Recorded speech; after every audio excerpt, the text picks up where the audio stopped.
Okay. So, it is 9:32. Like I said, I mean, we can wait for another minute or two, but we can just go ahead and get started for the agents that are on here. Is there a preference on a seller file or a buyer file? And sometimes it's hard for me to keep up with chat, so feel free to unmute yourself and ask questions along the way. So, any preference, buyer, seller? Maybe a buyer file? You guys are working maybe more with buyers now, or no preference? Buyer. You want to do a buyer file? Okay. Good morning, Carlene. And then we have Jamie. Jamie, where are you from?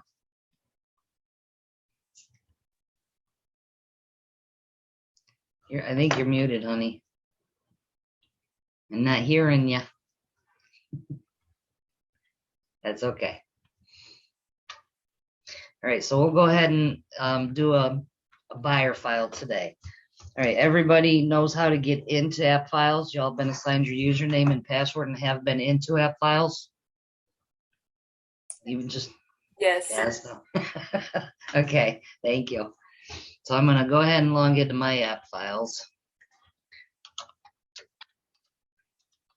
and share my screen.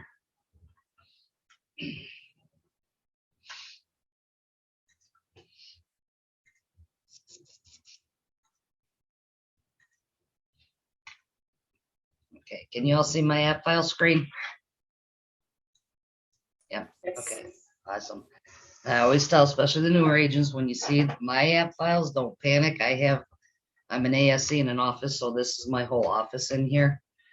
Now, would you guys like me to start and walk through some of the features and what each of these features do? Or do you want to just start rolling into creating files? Let's see what they do. You want to know what some of the functions are? Okay. So when you first log into Appfiles, this is what we call your home screen. When you first log in, if you're not sure if you're on the home screen, you just click the home and it will be your home screen. One thing to remember about Appfiles, it is a Windows-based program. So when you open another file, you'll see it opens another tab. So be careful that if you get 2 or 3 tabs open for the same property, you would want to close 1 or 2 of them and refresh, because it is live. If you made a change on this tab for this file and it's the same, it'll be on one screen. You might not see it. So I always tell everybody, just pay attention to how many tabs you have open and then refresh if you don't see your changes or anything that you've done. So I'm just going to go across the top real quick. Of course, you can search for app files, and what that does is search for your app files. You can search for app files here, and you'll have a local search here. You won't see the global search. I have it for access to all 7 of the Sunstar offices. You can create a new app file here, create a new app file here, or create a new app file here. Okay, and then help. They have little training videos that you can watch in here. These are Appfile themselves videos. They're not customized for CB Schmidt here in Florida. Appfile support. I always say, please go to your ASC or manager first before you call support. If it's after hours or the weekend and you're really stuck and you can't get a hold of anybody, they have a toll-free number, but they're only available 9 to 5, Monday through Friday. But you can send them an email through this system of what's going on, what happened. It should pull your information on your computer and then your emotional state. Some of them are funny: angry, panic, frustrated. So you fill that in and then you submit, and normally somebody will call you or email you.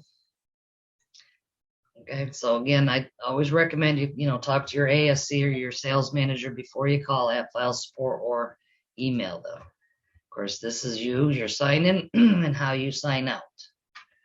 Okay, home again is your home. My app files are your app files. When you first open the screen down the right side, you'll see recently new app files. These are app files that you've just recently created, maybe in the last week, last 5 days. If you see a file here, you just would click on the name and it will open the file. Okay, again, I'm going to just close the window.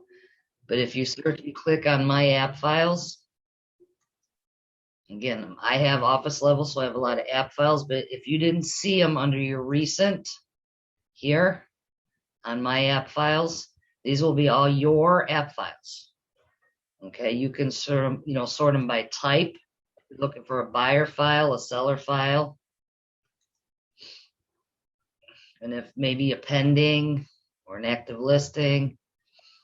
Okay, you can sort them by file name here. If you sort by file name, it's going to do it by the number, like the house number first.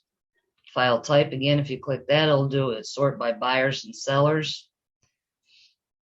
And then over here, the sort date, it sorts the date the app file was created. Okay. So I'm just going to, wait, now we're all coming in. Okay. So again, that's how you can find your app files. So I'm going to go back to home. The next tab is your signature request. It shows you how many signature requests you have that are currently active, ones that are completed that you need to review, and ones that you have done in the last 7 days. Okay, your inbox email, anything you do via email through Appfiles will be in the actual app file. And that's where any email should be sent. Any, back and forth, do it from the actual file that you're working in. Your activity is just any activity you've done today, or your manager or your ASC has done on your files.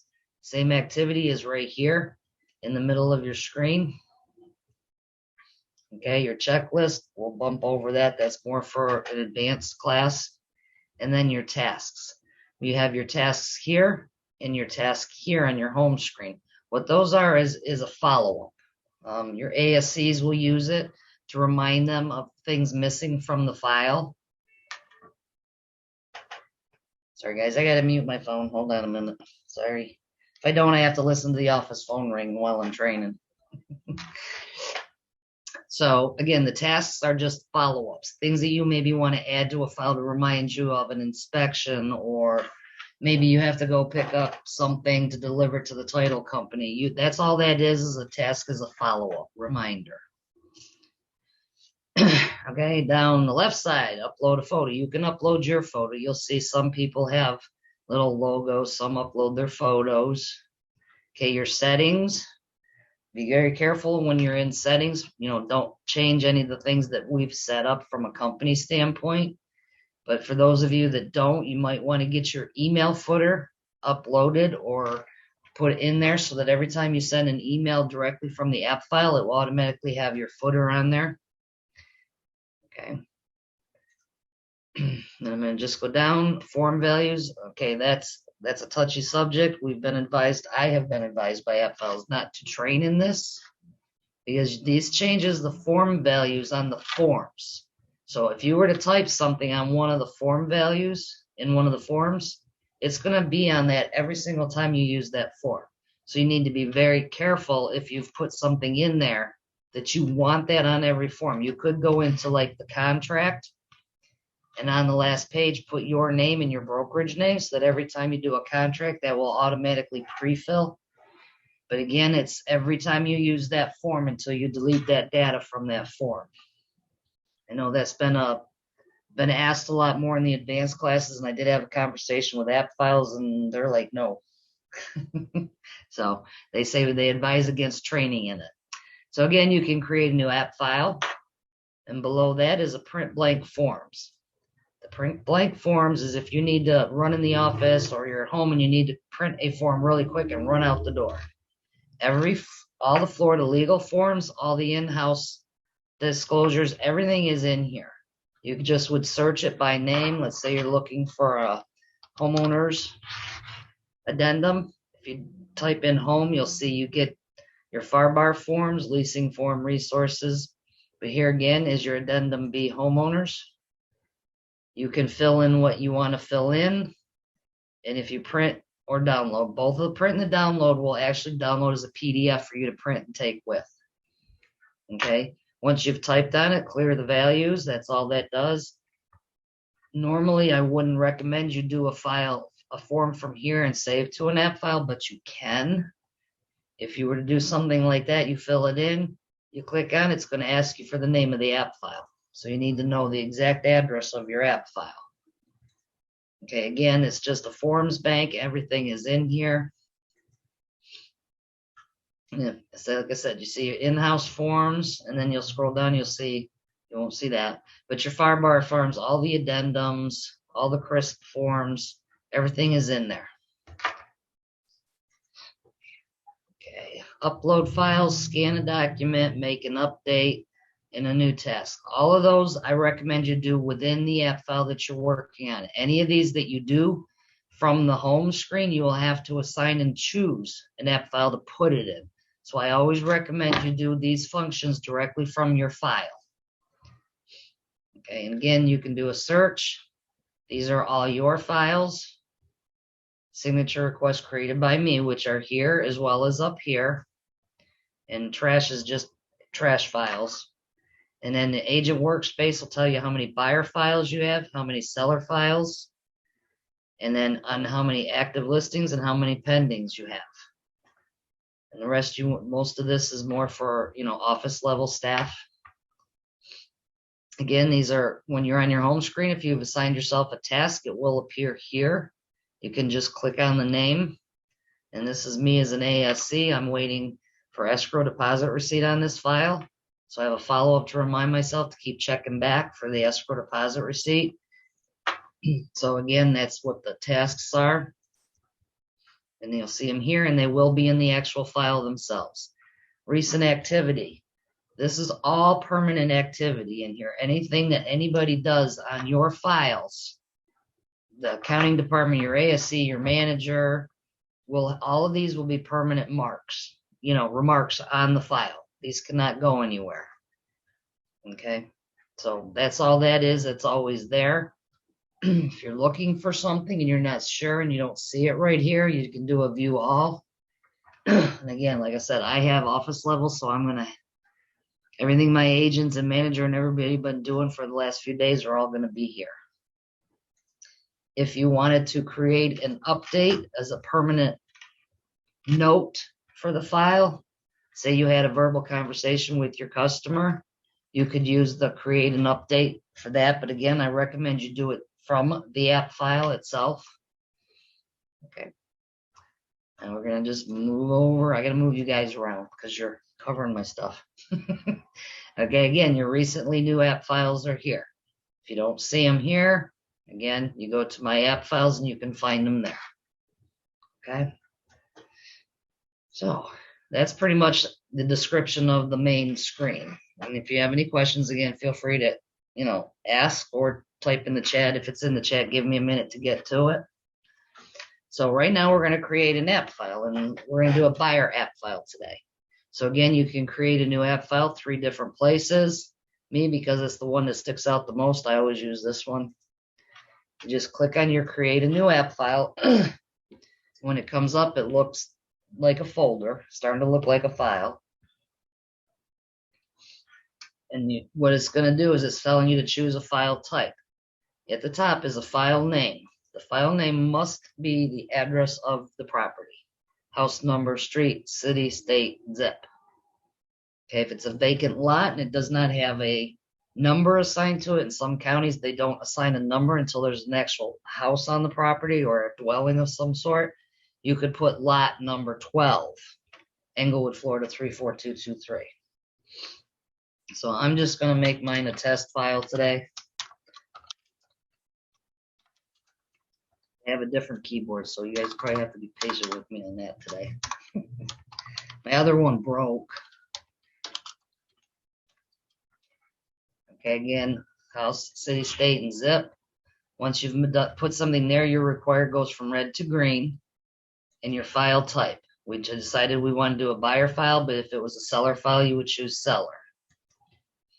And once you choose your buyer file, it's asking you to pick out what kind of paperwork. Okay, what kind of transaction is this going to be? Okay, your buyer side paperwork, if you click in the drop down, single family home HOA, pre-78, FHA, VA, condo, multi-home, and vacant lot. What this does when you choose this will load the requirements of that for that transaction of what the brokerage requires for compliance. So on a single family home with HOA, we're going to need that HOA in there. Same thing with the pre-78, we would need lead-based paint. This, we need the FHA VA addendum. And the condo multifamily will more add the condo disclosures and things like that that you would need for a condo. Okay, so from a buyer standpoint, is there any one preference? We can just do a single family home. Nobody cares. We'll just do a single family home because we can always add and take away as we go. So we just chose a single family home. You can put your name in there. The file automatically is assigned to you and defaults to you as the agent. Put in your buyer's names. These are all not required fields. You put in what you want here. I recommend you fill them in because when your manager or say your ASC or say the broker of record needs information from the files, it's nice to have it right at your fingertips. And once we get past this, I'll show you where it is on the main screen. At this point, you don't have a closing date because you're just now creating the app file and getting your paperwork together. If you have an MLS number, go ahead and enter it here because you can search your app files by the MLS number. So sometimes if you say you named it wrong or something, if you have your MLS number, you can search it by that and usually can find the app file that way as well. Referral type. Only tag it as a referral if it's an actual referral from the relocation department that's been assigned for Rocket Mortgage or App City or any of the referral companies that we use. That's the only time you should be coding if it's an actual referral. Seller's name, if you know the seller's name right now, which I always say don't put that in until after you have your contract fully executed. But we're not representing the sellers in this case, so you do not have to put that in there.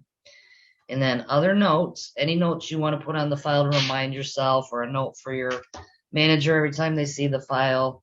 You'll see notes in there from your manager's ASCs. That's just a general place for you to put any notes. And then you just click next.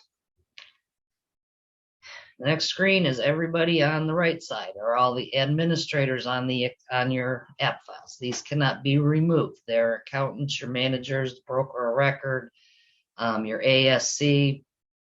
And then down the left side are all the agents in your office. So if you always work with another agent on your files, you can add them right from here to always have access to that file. And you would just click the name and it puts it here. I'm going to remove it because I don't want him calling and say, hey, how come you assigned a file to me? So I'm going to take them back off. But that's all you would have to do is click their name and it will add them to have access to your files. You can always do that at another time, at any time you have the app file. So we're going to create the app file. And now you see your file. It's got your address here, your buyer file. This is the note section. So that the more you have here, the more you'll see. Anywhere you see the little blue buttons, edit change, edit view all, those are buttons that you can click. So say you made a mistake with the address, if you click the edit button, it opens that same screen back up. And if you made a mistake, let's just say you made a mistake on the zip code. Okay, save changes. Okay. Any questions so far? Okay, so once let me check the chat. Okay, if you're working with a buyer, and especially right now, you're putting in multiple offers that are probably, say you haven't found a house yet. Yes, you can create the app file by the buyer's name. So if it's Jim and Kathy Kripp, you can create a buyer file for Jim and Kathy Kripp. And we recommend that everything you do with them, you keep it in that app file. So if you put an offer in on 123 Main Street and the offer's not accepted, keep it in Jim and Kathy's file. Put your next offer in on 1231 Beach Road, not accepted, do it. Just if you're going to do that, do it all from the file under Jim and Kathy. And then, which we'll get into class in a little bit, but name your documents that offer on 123 Main Street rejected. Okay, that way it'll help you keep track of all the offers that you've submitted. Not just that, if it ever comes back, the buyer says, you didn't submit an offer for me, we have the proof of everything in the app file. So we have to save anything that your buyers have ever signed. So they do need to be saved. Okay, so that, hope that answered that question. Okay, so once we have the app file created. Appfiles is very, like, it's a live file. If you've done something and you don't see that change on this screen, refresh the page. Okay, so I always tell the agents, I'll get calls, well, I don't see it, and I know I did it. Refresh the page and it'll be there. So once we do that, we're going to work down. First thing I recommend, and I have a lot of people I don't want to say they want to fight over it, but the file information or the file template. Okay, this is for you to fill in as much information as you can on your buyer, phone numbers, addresses, import the information on the property that you're going to import into your forms. But this is also the same as having a file folder in the office in a filing cabinet. From a brokerage standpoint, we need the buyer's names, the seller's names, their phone numbers, email addresses. So if we ever have to reach out to the customer, so we really want you to fill in and make this, fill in the file information. It's not just to save you from a lot of typing, which it does in your forms, but it's also the file information for the brokerage. So after you've created the app file, go into your file information. We're going to work on master buyer template. If you click the edit button, it brings up the template, and you'll see it's going to start asking you to fill out buyers' names, email addresses, phone numbers. Okay. I'm not going to take the time and fill in every single field, but we'll fill in the ones we need to get the forms to work. So we got buyers are Jim and Kathy Crap. I'm using me and hubby today. Okay. Once you put in your buyers up here, you can put them James Crip, Kathy Crip, however you want to put them in there, that's fine. But you will need to designate who you're going to assign is buyer one. Signing the forms is buyer one. In this case, I'm just going to put Jim in as buyer one. And you can tab through these fields. You don't have to click through. Buyer tax ID. We do not want tax IDs, Fed IDs, social security numbers. We do not want that information in the file. Buyer's address, their current address,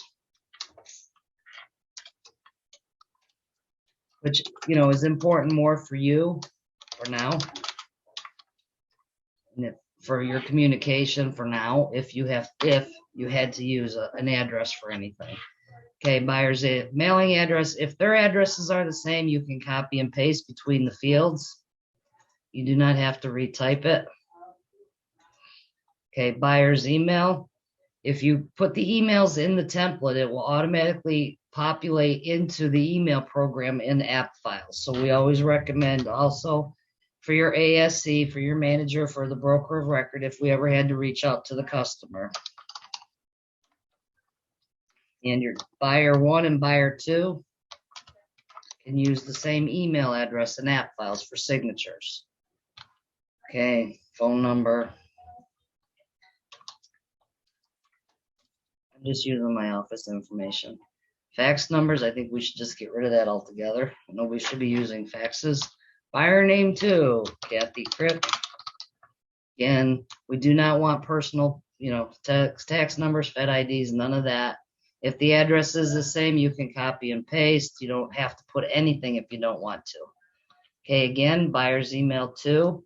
If it is different, enter it. But again, you can enter it as the same as you did with buyer one.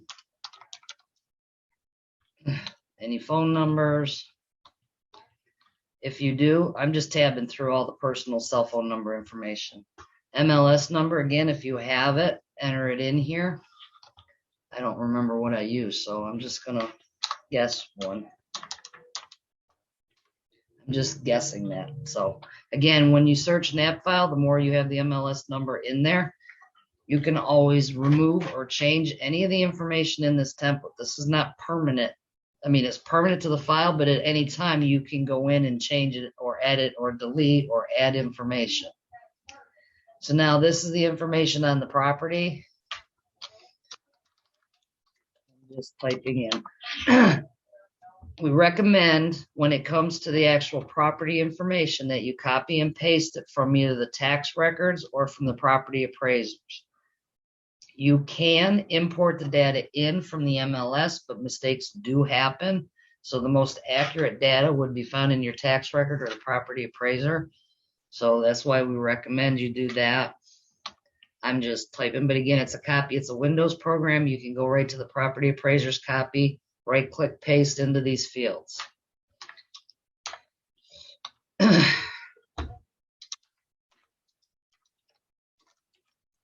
I changed the zip code. I don't remember which one I used, but I think that's right. And there is a spell check. So as you're typing, you see a mistake, it'll let you fix it. Okay, property address county. Again, like I said, I don't want to spend a ton of time on this. Property legal description. Again, I would copy and paste. I'm just gonna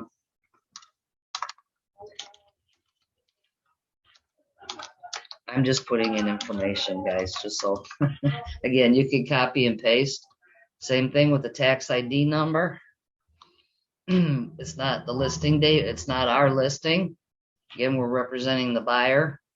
So your purchase contract. If you know what your buyer wants to put in for an offer, go ahead and enter it here because this data that's here will import into the contract form. Okay, so effective date, we don't know the effective date. Oops, I'm in the wrong. See, I'm not even paying attention. We don't have a contract date yet. I'm farther ahead of myself. We don't have a contract date yet because we're just getting our paperwork together to get our buyer to sign. We don't have an effective date. We don't have a date of inspection yet. Don't have a closing date. Not yet. If you did, you can fill them in now. You can always go back in and fill this in. So the sale price is going to be $325. Okay, let's just say the list price is $320. Gotta have an extra zero. Okay, so commission, whatever the MLS says they're paying for the commission on the listing. Selling broker firm, which would be you.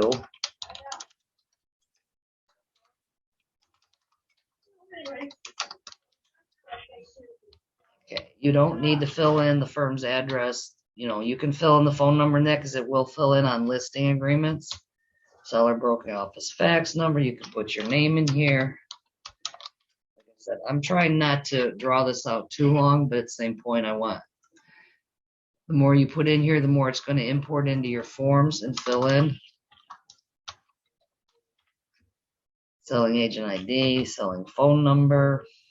Right. If you are working with a lender, you can enter that information in here for ease of use for yourself. So you have the lender's name, the loan officer that you're working with, and their phone number. Please feel free to enter that information in here. Okay, so now we're down to more information on the contract. Initial deposit amount. Say they're going to put in $7,000 for the first escrow deposit. And you can put in the due date that it's due, but again, until you have a fully executed offer, it's usually 3 days unless you negotiate something different. That we don't know that yet. So if they're going to do an additional deposit. Okay, so escrow agent and title. If it's the same, put it in the same. So say you're going to use Big W, that's just a local law firm here. Big QW, okay? Again, if Big W is going to hold escrow and do title, you can copy and paste between the two fields. If Big W is going to hold the escrow and let's just say Goldcrest Title is going to do the title information, then fill that information out. What you fill in for your escrow is what's going to pull into the contract because the finance section is not who's doing title, but who's holding escrow. So again, you can just copy and paste if they're the same or put in if they're different. Again, as much information as you want. If you have the seller's name from the property appraiser's report, enter it in here. It will populate into the contract on the first page. So we're going to just make it Terry Hoyle today. Okay, again, we're not representing the seller. So we don't want any personal information on the seller in this file because we are not representing them. I just recommend you put their name in so it populates into the contract. Marini, seller's name, seller sender, listing firm. We're not listing agents. Now, all that information that we filled out, there is no save function. When I close this window, everything that we typed is going to automatically save. And you'll see it's all right here on the side. If we go back in and click on the edit button, everything is here. So again, say you do have a fully executed contract and you want to put the contract date, effective date, the date is closing, you can fill this all in. Okay. Again, there is no save function. If you close it, anything you do is going to save. Nothing in chat? Okay. Any questions on filling the template? Like I said, I know I see it in a lot of offices where it's not being done at all, and I'm really pushing to try to get it to be done because it really is essential for the brokerage to have that contact information if we ever need it. Okay, so now when we created the file, we told it we wanted to do a residential contract buyer side paperwork, and we chose just a single family home. So it loaded in it's your checklist. This is all the documents that are required for compliance by the brokerage. So everything, you can't click them or do anything with them. It's just your checklist. That's why they're all grayed out. Okay. So to get the paperwork for the compliance, you just would go next to your green Add Forms button. And when I gotta move you guys again, sorry. You can select a form package. It's available forms. And in here we have our packages set up, a buyer pack vacant lot listing for a residential and a vacant lot listing. We do not have packs set up for every type of transaction. So say on this one, if you did have the buyer was FHA VA, you would have to load that form in separate. Okay. So at this point, you can choose your buyer pack here from the packages, or if you scroll down, you'll see your buyer pack is here and all your forms are here. Again, your buyer pack vacant lot, they're all here. So either way you do it, will work the same way. So the buyer pack, everything's listed. If you select all, it's going to load them all here as a selected forms that you want to add to the app file. You can add more forms to this at this function of where we're at. So say you did need an FHA VA addendum for your customer to sign. You can come over here, search for the form. I always tell everybody less is best. So you need the FHA addendum. Please be careful. If you're doing a FAR contract, you need to use FAR addendums. You cannot put a crisp addendum with the FAR contract. Okay, so I be very, your ASC will kick it back if you have a crisp addendum with a FAR contract, because the addendums don't match, they don't go together. So you want to add the FHA. If you just click it, it's going to add it and put it right here at the bottom of the forms you have here. I'm an ASC, so that's a staff option. You guys won't have that. Okay. So I said, when you see my screen, you're going to see stuff that you guys won't see. So it added your addendum FHA VA. Say you added a form by mistake, you just click the red and it removes it. Okay. So all your forms are here. You can rearrange the order of the forms that are in the pack. Okay, so if you say you want your contract to come up under your transaction worksheet, you can do it from here. You can also change the order inside the app file. Okay, so I'm just going to move it back down for now somewhere. Okay, so once you have all your forms, you just add selected forms. Okay, and once you do, it opens in, I call it a train. There's 31 pages. They're grouped in pages of 5. Okay. Everybody's like, oh, these buttons. I'll explain the button functions. Okay. Print and download do the same thing. It will download them to a PDF for you to either print or downloads and print. Same function. right now it's in what we call a general paperwork section, which is just a holding section in the app file. You probably do not have the lock function. That's just for staff. Submit, I mean, we'll get into that a little bit more, but the submit button is really important, that when you've got all of your paperwork filled out, executed, signed, and you need it submitted for compliance review, that you would need to click on the submit and either submit it to a place or just submit it to the checklist. That notifies the ASC that there's documents that need to be reviewed for compliance. Okay, so it is important that when you have completed paperwork that you submit it. In your actions, a lot of these functions, print, download, are the same functions you'll have on some of your buttons here. If you're not sure on some of them, you can always try them out in a test file, but if you're not sure, ask your ASC to help you with some of the functions. There's two tabs. The tab you are in that you're viewing right now is blue. If you click on your edit pages, it just separates your documents out separately, that you can view them independently. Split forms. You can split your forms apart. So say once everything has been signed by the buyer and you're ready to send the offer to the listing agent, you can split your contract off from all the rest of the forms and only send the contract to the listing agent. Import values, imports information from your information, the file information that we filled out, into your forms. And then the send email is just send an email.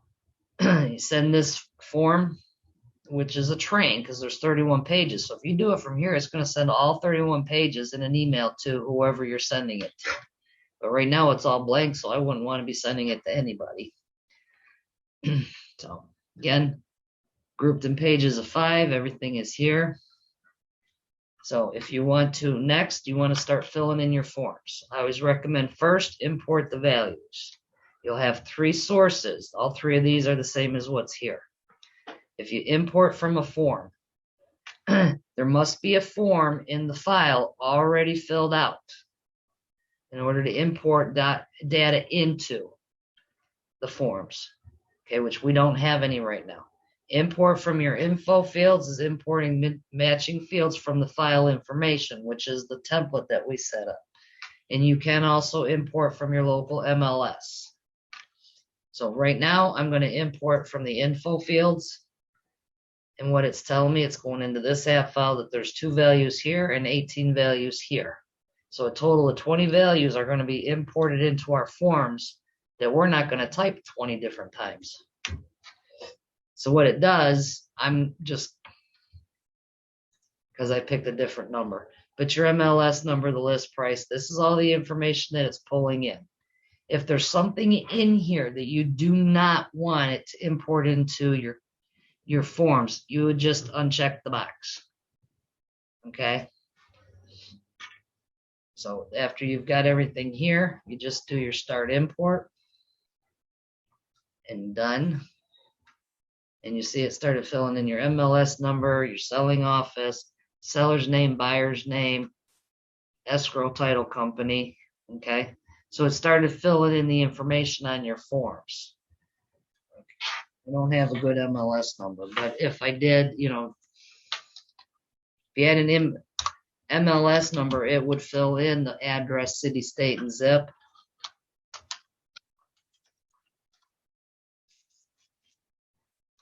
Be patient with me and my keyboard today.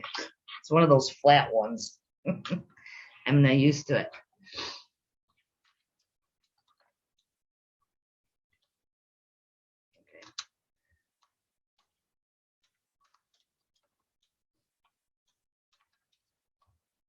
Okay. Again, the listing office, you can fill that in. If you'd have filled the listing office in the template, it would have pulled it in. I'm just going to put in Remax for now, just because it's an easy type. Okay, one thing about your transaction worksheet, I'm always going to give you guys pointers as I'm going through. It is very important that you fill as much information in on the transaction worksheet as you can. This is what you guys get paid from. Okay, so if there's missing data, your ASC is going to send it back to you and say, fill it in every time. Okay, it's important we have the address, MLS number, listing office, selling office, depending on which side you're on. We have to have the price, source of your seller, source of your buyer. We need that information to enter it into our accounting system.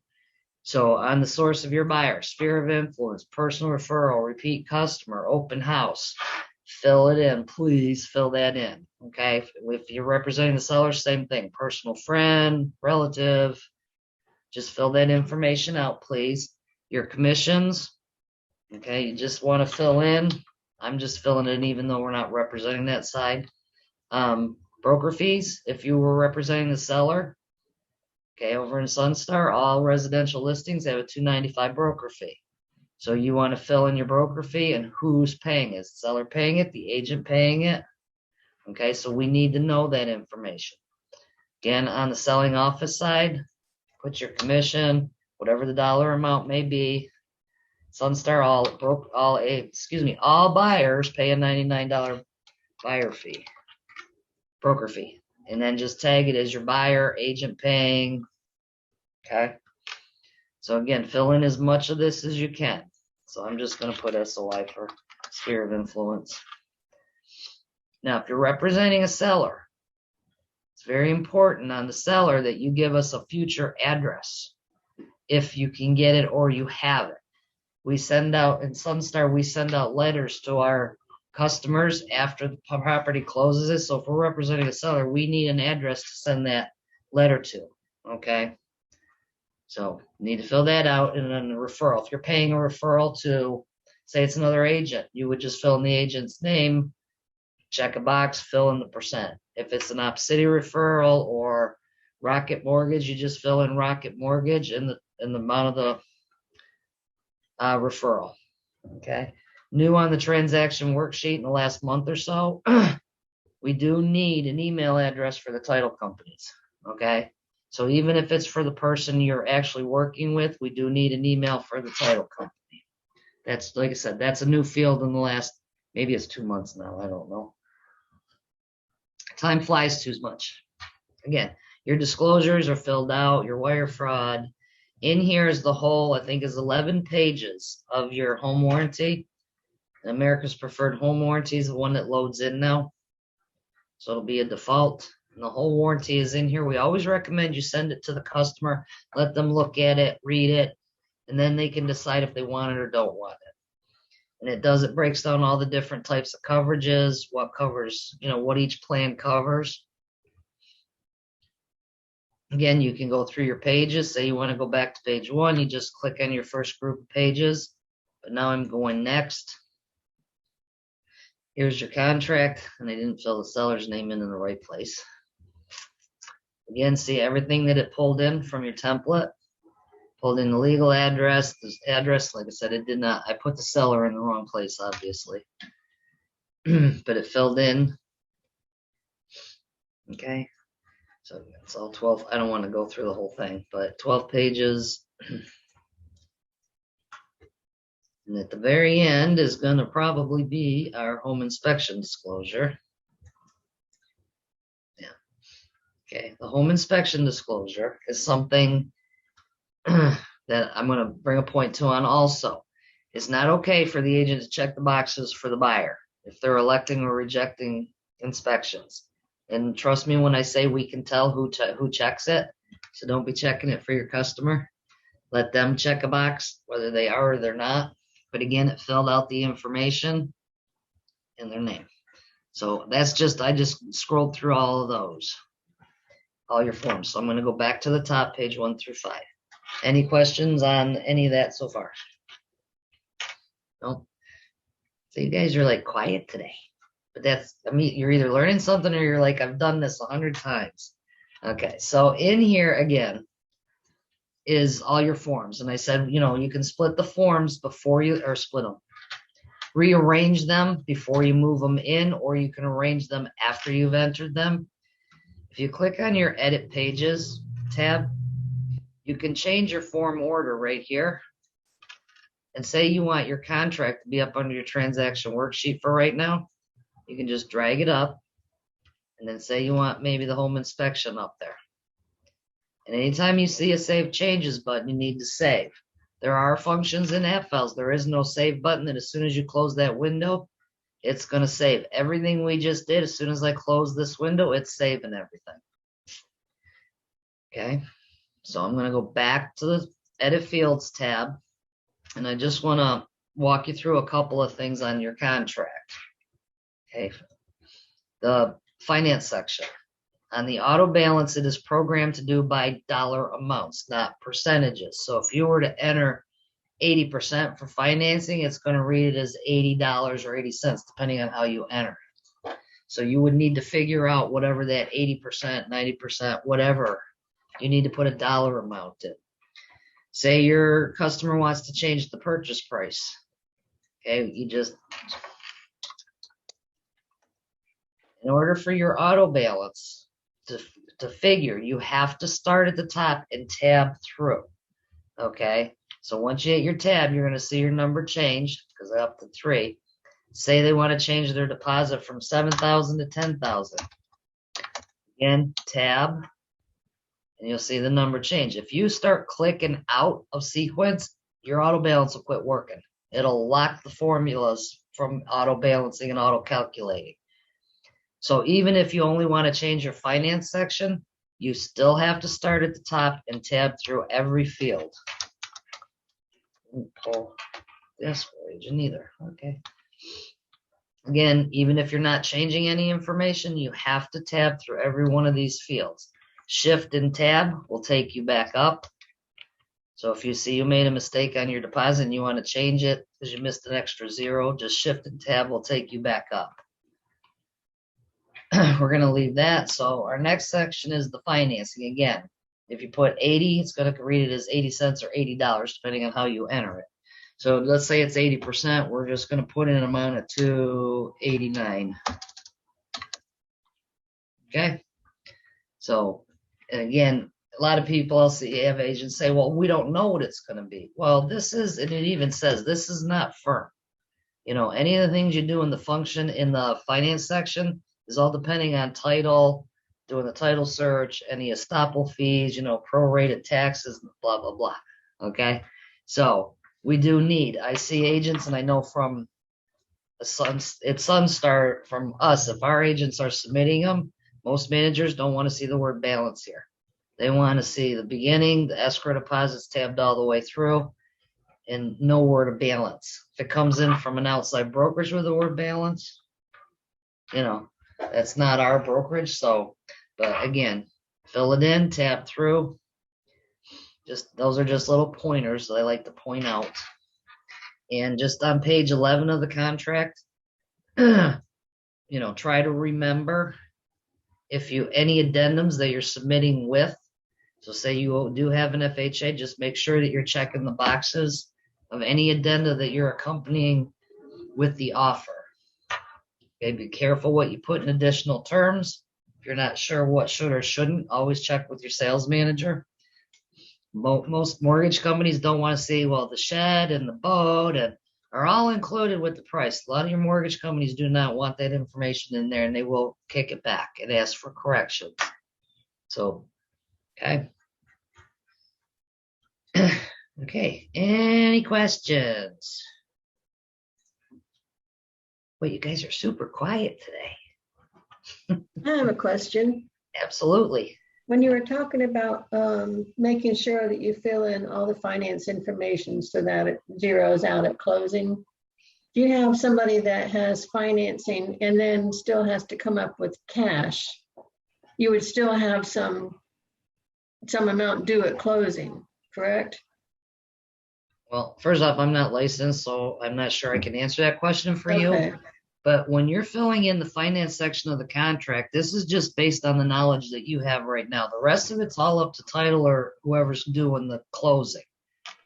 Okay? Because these amounts are not going to be exactly firm. Okay, so if you needed to get more of a firm number for your customer, you could call a title company, give them the numbers, and they could give you the figures.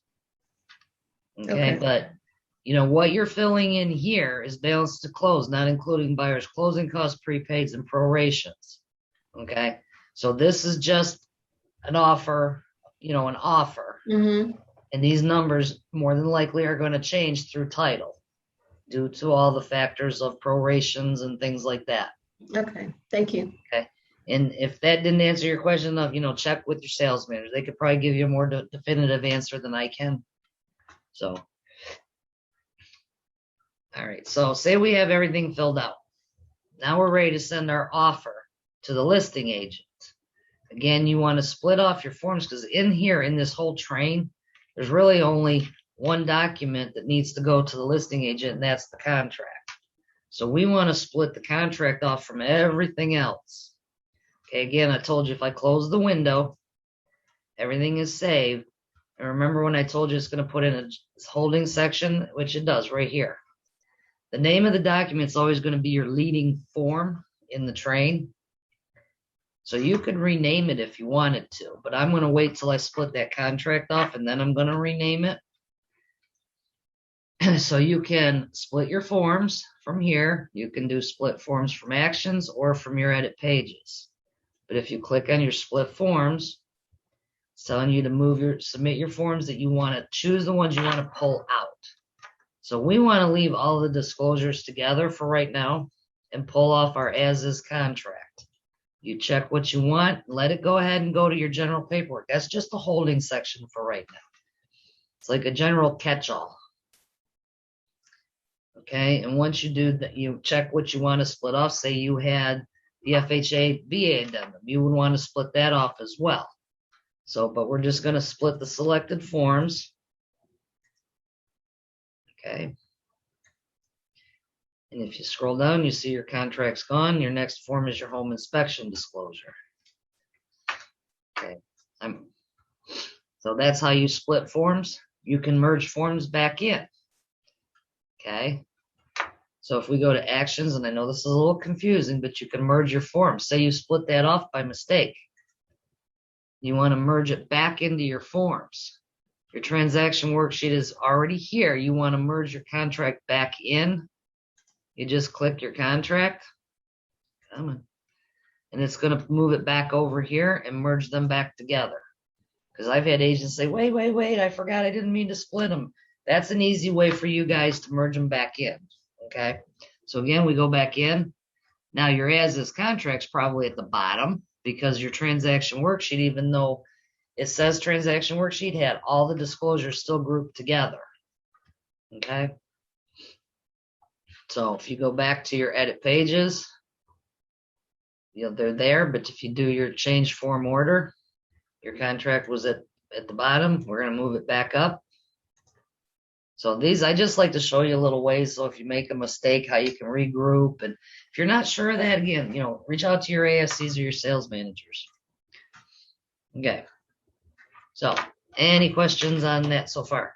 So what I'm going to do now is we're going to do a signature request to the buyer to get the forms filled out by the buyer. Okay, the transaction worksheet does not need to go to the buyer because that's an in-house form. So I'm going to split it off. And it's the same way as just splitting out your transaction worksheet. Let it go to general paperwork. So now everything is here. There are all the disclosures and everything that your buyers need to sign. Now you see it still says it's called transaction worksheet. The little blue pencil next to it, you can change the name. Let's just say it's, I'm going to put CRIP offer 123 Main Street. Whatever you want to name it that makes you recognize, because when you start getting forms going back and forth and they're called the same, you're going to get confused over which one is good and which one is no good. So I always recommend that you rename the document. You could just name it contract package or contract and disclosures, whatever you want to name it, that's fine. Once you rename it, you hit the little green check mark or the enter button for it to save. If you don't do one of those, it will not save it. Okay, so now you have renamed it. I'm going to close it because everything we just did saved. So now you have your transaction worksheet, and now you have your offer with all your disclosures here. So we're going to open it back up. Now we're going to do signature request to the buyers. So, and open your document back up, request signature right here in the middle of the page. And it tells you how to do it for a single party and two party. Now, Jim and Kathy are using the same email address. You have to do one request to Jim and then a second request to Kathy. So you're going to do Jim's first and then do another request for Kathy. If you had a third party, you would have to do the third party the same way. Do one to Jim, one to Kathy, and let's say one to Matthew. So once you've clicked your request signature, you click on the green Start a Signature Request. Okay, signature, so full name. So Jim is who we decided is going to be buyer one. So you must fill in a name here. And, keep the defaults because it's allowing the buyers to initial and sign. You'll see each of the forms is broke down separate. Okay, so what we want to do through each one of the forms is click buyer signature because Jim is buyer one. And you'll see on every form that it's called buyer signature, it toggles it for you.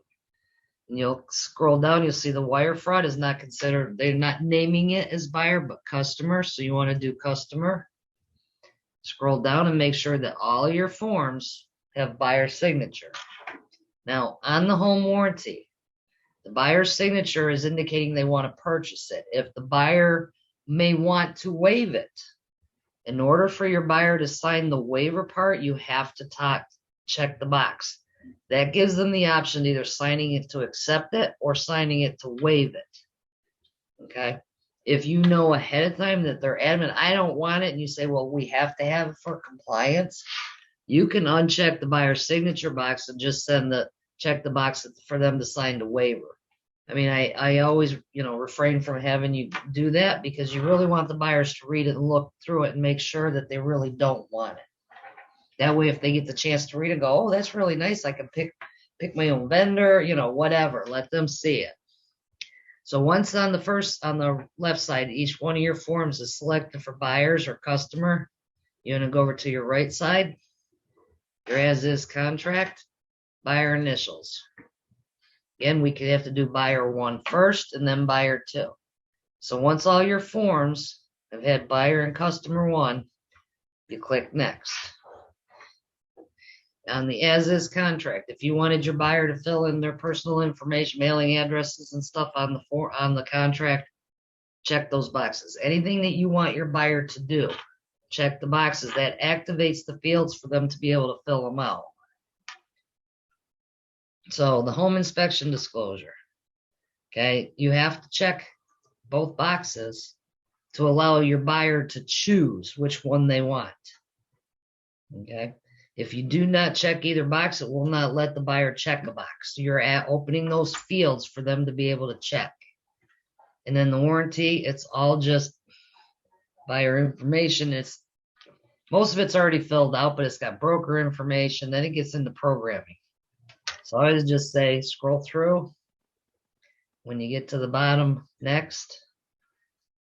And then this is the email that's going to be sent to your buyer. This is what's going to see, and I'll show you what it looks like. I'm going to walk through the whole process. I'm going to be the buyer. I'm going to show you how to sign it so you guys can see what your customers see. So Jim's full name, this defaults to your Appfile, and the two. You can free type an email address, or you can click in the drop down, and if you program them in your template, buyer one, buyer two, if they were two different ones, okay? Again, you can free type or choose in the drop down. We ask that you please do not change any of the verbiage here. This was created by us for the brokerage, but say you want to put a little note in there. Go in front of the word please, and just let them know, and this is important to know, that the home inspection disclosure requires a box to be checked. That box needs to be checked before they sign. If they sign, it will not allow them to check the box. So I always say just put a little note, check a box. Like I said, I hate this keyboard. Home inspection first. We're going to do it both and both, okay? Again, leave the verbiage. This link will be inserted into this email to your customer. And remember I said about adding your footer. So every time you do everything out of Appfiles, your footer is automatically there. So you're not having to type, thanks, Kathy Crab, here's my phone number and email address. If you get your footer in there, it'll be there every time you send an email. Okay, so then you just scroll to the bottom, click next. And what comes up is who to be notified when the signature is completed. You should be checked as a default. Please do not check your manager and ASC unless we ask you to. And then you just scroll down, request signature. Okay, so active signature request, it rolls right out, one done, and you have another one to do. Okay, it tells you Jim is sent out, date and time, how many signatures and how many initials. So now we need to do the signature request for Kathy. Again, type in their name, and you'll see everywhere where Jim was assigned to sign, it's grayed out. It's in request. So now we're going to do buyer signature 2. Again, each of the forms that's programmed as a buyer, wire fraud customer. Okay. Since you assigned the waiver, only one buyer has to do a waiver. Okay. So we assign that to the first buyer. We do not need to, it won't let you assign it. And then we go to our contract and do your buyer initials too. Let me check chat for a minute. Okay, I'll show you that in a minute. Okay, I got your chat about adding a third signature. Okay, again, make sure all your forms have buyer 2, customer 2 checked, and click next. Again, anything you want them to fill out. The home inspection was assigned to buyer 1 to check a box, so it's already in request. And then the warranty information. Next, the email. You could say Jim's supposed to check a box, whatever you want. You know, if you need to put a personal note, please feel free. And then in the 2, again, you can free type or pick your email address. Next. Again, you're going to default. And it's done. Now, in order to have a third signer, you would have to go into the forms and add the signature placeholder for that third buyer. Okay, so we've got buyer 1 and buyer 2. So I'm going to finish this through, and then I'll walk you through how to do the third one. Because in order to do the third, to do the signature request, you physically have to go in and add on every single page of the contract and every form initial boxes and signature boxes for buyer 3. Because right now they're only programmed ahead of time for 2. So again, both active signature requests are out for 2. Shows Jim, Kathy. Let's say Jim calls and says, I really want to change, I want to change the list price or the selling price. I want to offer a different amount. You can cancel the request, make the changes on the contract, and resend the request back to him. Say he calls, I never got it. If they have Yahoo, AOL, Hotmail, some of those older programs are antiquated. And Appfiles, because of the security features, a lot of times will send it to their spam, and sometimes they won't get them at all. So you could resend the request. If he doesn't get it the second time, if it's a Yahoo especially or an AOL, ask them for an alternate email address if you can. But usually by the second time, it'll go through when Appfiles realizes you're pushing the same request through to the same email address. Okay. Again, edit fields. So right now they're out for signature requests. I really don't want to go in and add the signature boxes yet. So I'm going to complete the signature request. So I'm going to close this. Again, your signature requests are still active. And then I'm going to go to my email. All right, signature request. This is exactly what your customer is going to see in their email. Okay, so when they get their email, there'll be a link for them to click. They just click the link.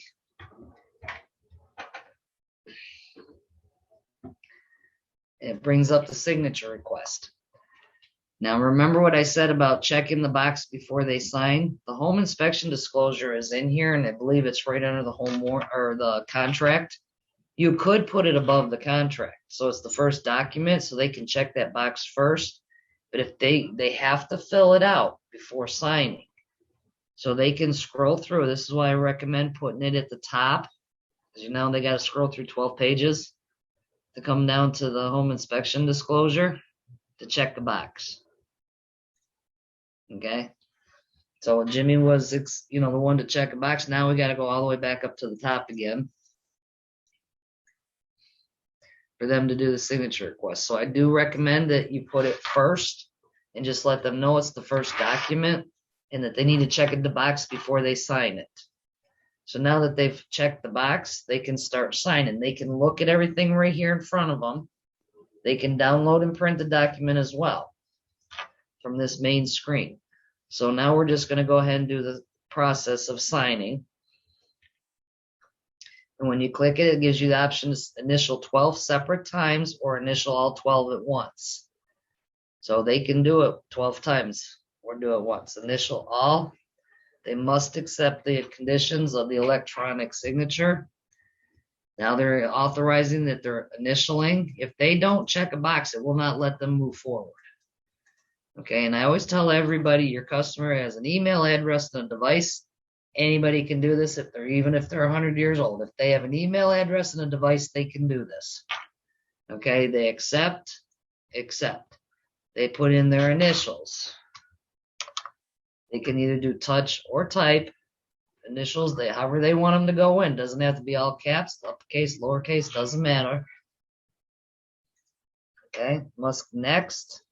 That's what my initials look like. If I don't like them, they can clear or try, pick something else. But they must accept. If they don't click, see how it will not let them advance. They must check that box, accept. That's how easy it is. Okay? Because I always have, well, my customers are 92 years old. Do they have an email address? Yep. Well, guess what? They can do it. I'm telling you. Makes your life easier. Okay? So Jim's done initialing, and you'll see that his initials are at the bottom of the page.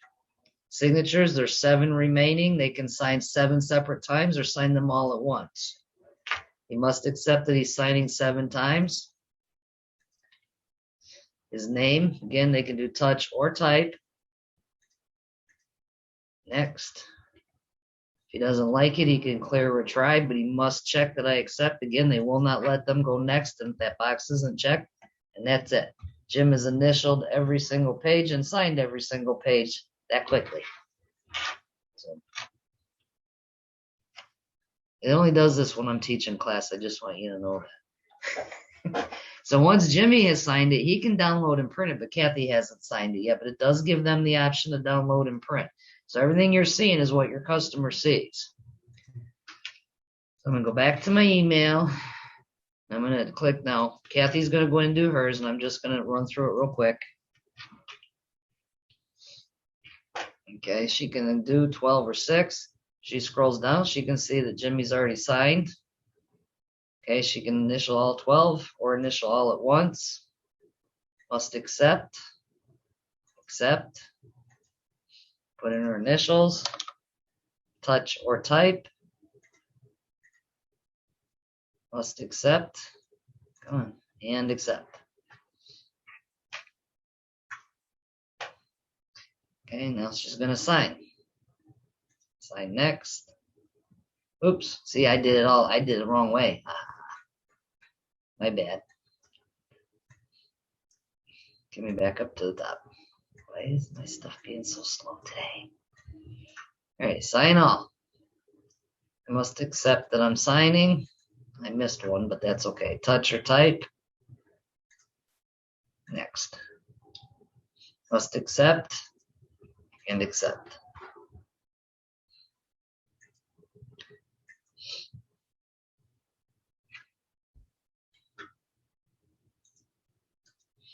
Okay, so document is completed. Now that Jim and Kathy both have signed, Kathy can download and print and can see, they also will see their signatures and initials on everything. So you will be in your email, receive a notification that Jim is completed and Kathy has completed. So that's what checking that box does. Okay, so when you send out the signature request, you see there's a little pencil there in your app file. Well, I just got an email, said they signed it. It's still showing the pencil. Refresh your screen. And the little pencil's gone. And if you open up your offer, you'll see that there's the initials, everything's there. Okay, so again, everything saves, I close. You need to add, say you have a third buyer. Okay, you can, if you know ahead of time you have that third buyer, you can do this first before you do the signature request. But you're gonna need to add that third buyer. You're gonna need to add another initial box on 12 pages and a signature box on the bottom on page 12. Okay, so what you have to do is open your document. In the corner, you'll see the little edit button. It's in the corner of your page. You'll see this box pops over to the side. You want to add initials. Okay, select the role. You can do new signer name, new initials, and you're going to say, let's just say it's Matt. Is your new role. So you want to type in, place your initials, and you'll get the little plus sign. Come down here and add your initial box. Okay, when you add it, it's yellow. If it's not where you want it, if you click it, make it orange, you can move it anywhere you want. Put it down here, up here.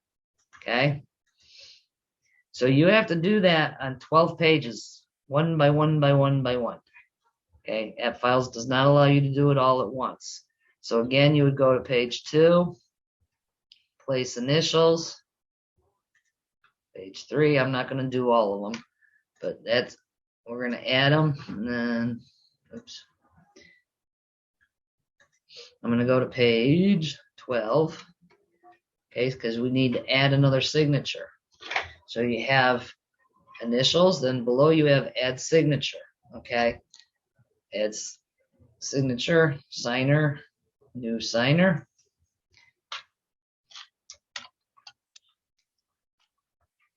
Okay, when we have a signature, we need a date. So underneath where that is, you must check the box to display the date. Place your signature. Now, you'll see it's really crowded in here. You could put it down here. You could put it, I mean, it's easier with, you could put it up here, wherever you want. Okay, but you got to place your signature. You get your little plus sign, and we're going to put buyer 3 right here. Okay, now you see how the date went underneath? I want to move this over a little bit, because what happens if the date, somebody signs over it and you can't read it. We want to make sure we can read that date. Check on the box again and move it next to it. Okay. So that's how you would go in and add the initials. You could do it before you even do the first signature request. So once you have placed all your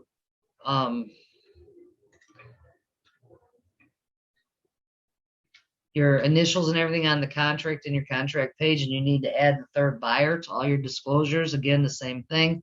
This is the standard disclosure. You want to place a signature. Again, anywhere you want to put it. I always recommend please move your date up to the side so we can clearly read the dates.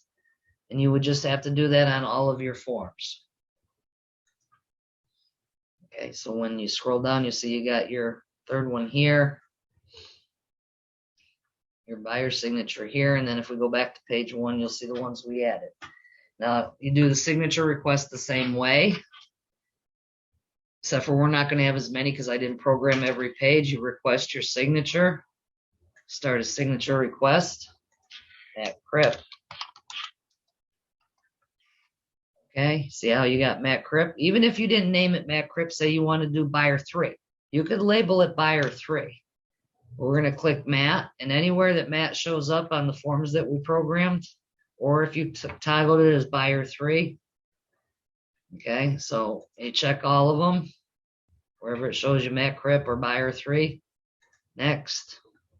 Again, he's not going to need to fill anything out because everything's been done by buyer 1 and 2. All we need him to do is sign.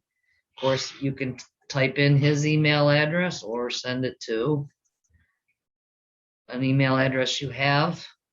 Next.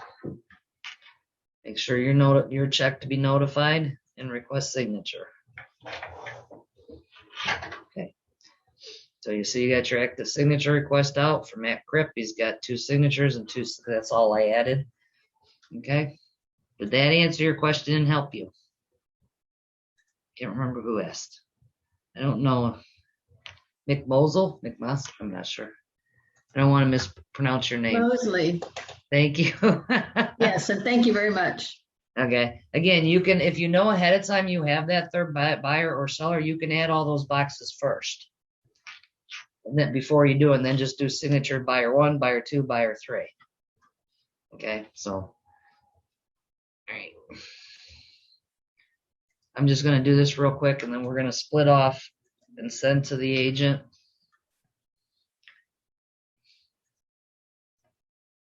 Again, same thing.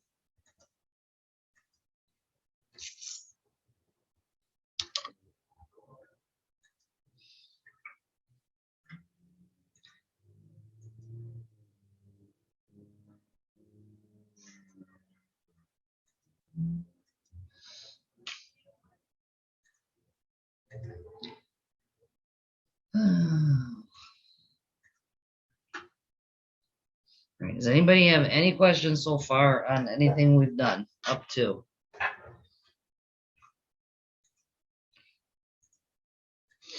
Okay.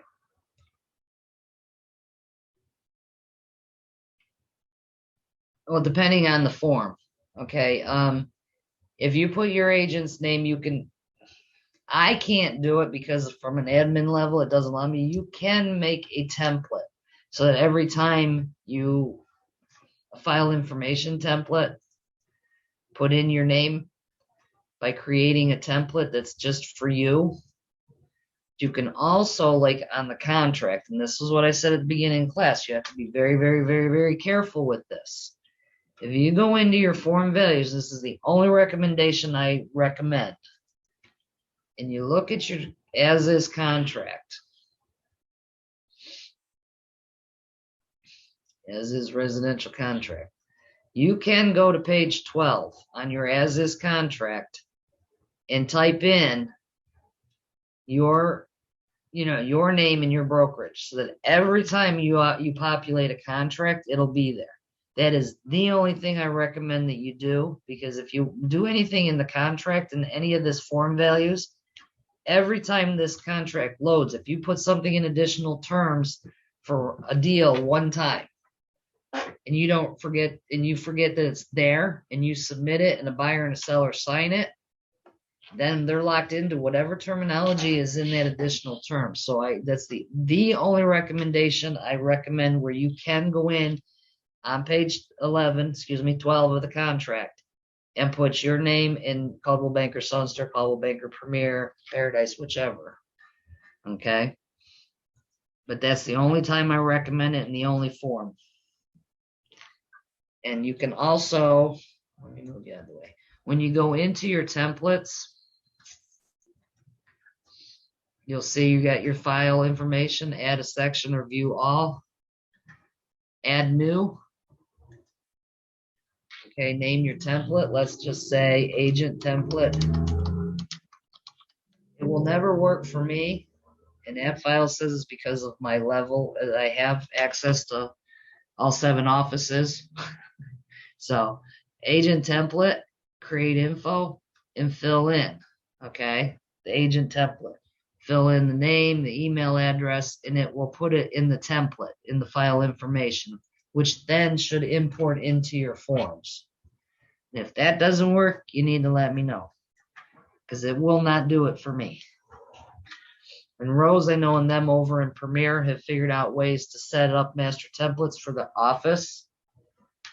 So that's something that maybe me and Rose can do offline one time, and she can show me. So that's the only 2 options I know of. And again, I hesitate highly of asking you to do it through your form values, but with the contract, if that's the only thing you do, that will automatically populate. Okay. All right. So we got every signature request. Which time is? Okay. Well, today's till 11:30, but we don't have to take the whole time if you guys don't need. But what we need now is our buyer has signed everything and has come back. We want to send our contract to the listing agent. So I'm going to go into my CRIP offer that has everything signed. I'm going to split my contract off. Okay. So you can, again, split your forms or edit pages, however you want to do it. All of these are in-house forms. So we want to leave them grouped together in-house. Check your as-is contract. Let it go ahead and go to the general paperwork. Split your form. Okay, so now you have your CRIP offer on Main Street, but it's only just your disclosures. But you'll see your transaction worksheet, now your contract, and then the offer is all your disclosures. So there's two ways to submit this to the listing agent for the offer to the agent.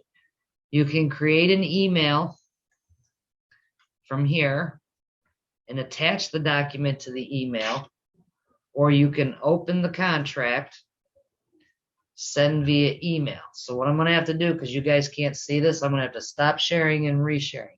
But if you open your contract and you go send via email, it's going to open. You want to send it via email PDF. And if you hold on a minute, I'll stop sharing and reshare so you guys can see my screen. What happens is it's one too many windows open. So you guys can see the compose an email screen now, or see it here. Okay. When you do that, you'll see the email, compose an email. It attaches the contract right into the email. Again, if you program the listing agent in, it would be in your drop down, or you could free type the email address. So I'm just gonna, send it to myself. And then you can type in any note. Please, here is attached to such and such offer. Please let me know that you received it. Thanks. And then you just send. Okay. Again, I'm just sending it to myself just to show you. All right, now, can you guys see my as-is contract screen, or do I have to stop and reshare? Hello? Stop and reshare. Okay, thank you.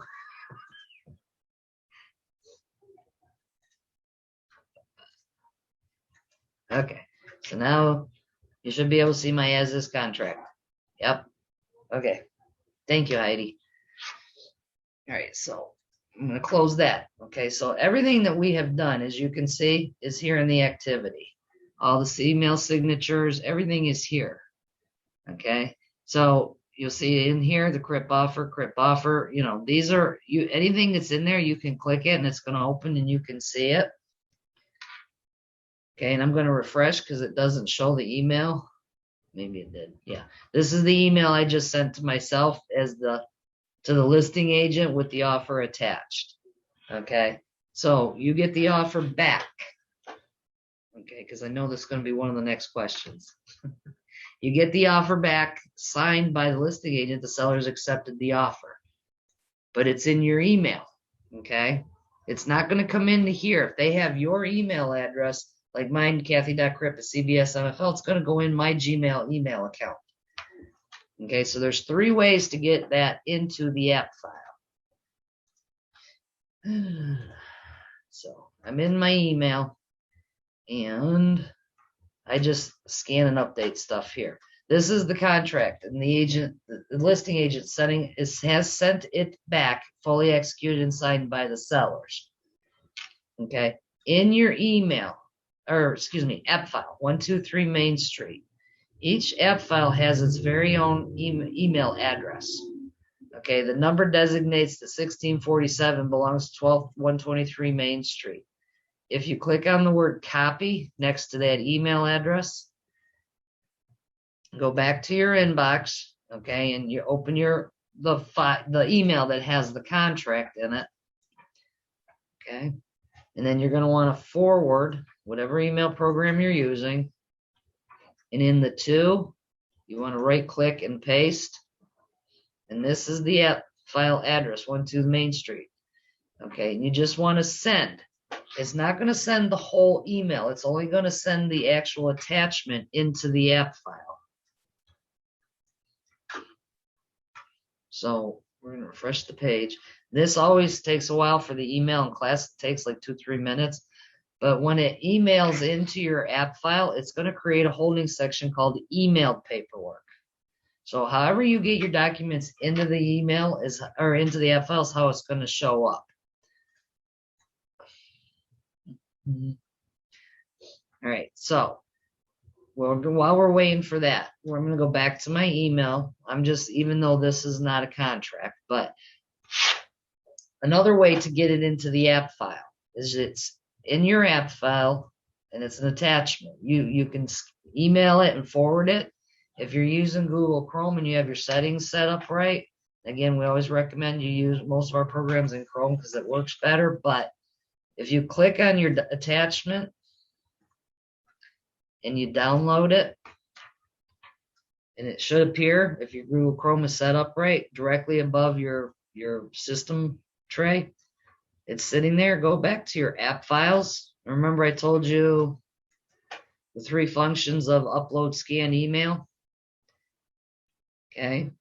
So it's sitting here. If you go up here to upload file, you can grab that document that you downloaded, drag it right in there.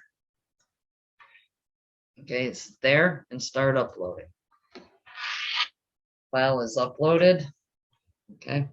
So here's where it finally came in as emailed paperwork when I just forwarded it. And here is how I got it in there by uploading it. Now you can also go stand at your scanner and type in this email address. Say you have a wet signature on a contract and you want to get it in. You can scan and email it to yourself and do either one of those, or you can stand at your scanner and type 1647 at whatever this number is, because every office is different. This is Caldwell Banker Sunstar Englewood office.appfiles.com. So those are 3 ways that you can get those files into the app file. I don't recommend standing at the copier because I don't have enough time to stand there and type all that out. It's easier to scan and email it to yourself and upload it, or email it from your email in. Okay? Any questions on any of that?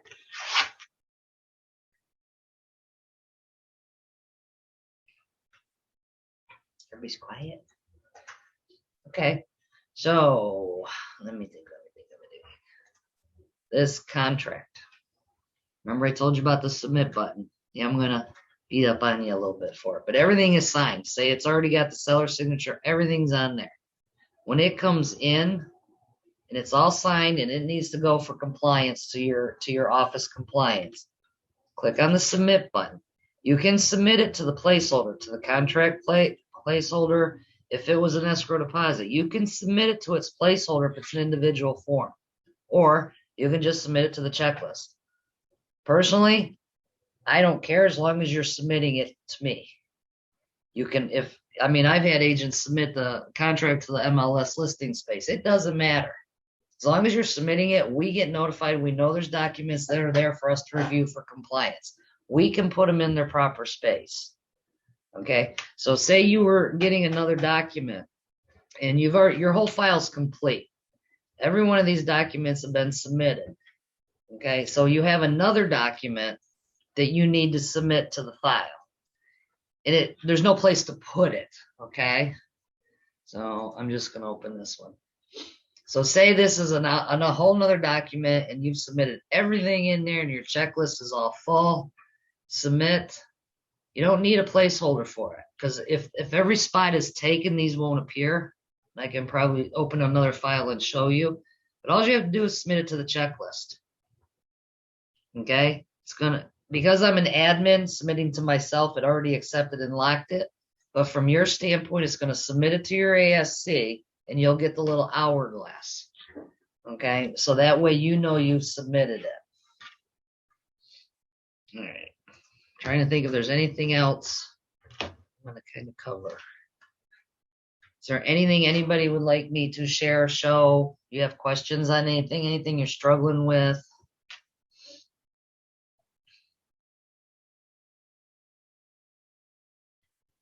Like I said, I got a quiet group today.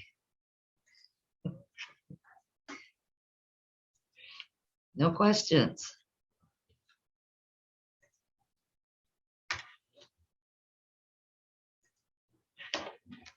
Nothing you want me to show you? Redo. any kind of question, doesn't have to pertain to a new file, like anything that you struggle with.